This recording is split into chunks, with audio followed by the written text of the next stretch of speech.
So I ordered 4 of these jacks. So far, I mean, the build is pretty good on them. Pretty decent welds for what it is. But one of the jacks, they're supposed to have these little balls in there and a spring, and this one's missing the spring and the ball. So it doesn't stay in there, like you can pull it out easy, but for what I'm using it for, should be fine. But what's weird is on that same jack, it's also missing some hardware. It's missing the washer and the nylock nut for this. I don't know.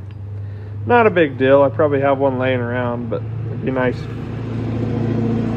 Sorry, there's trucks driving by. It'd be nice if it came with the stuff that you pay for. That'd be nice. And this, maybe they should figure out a way to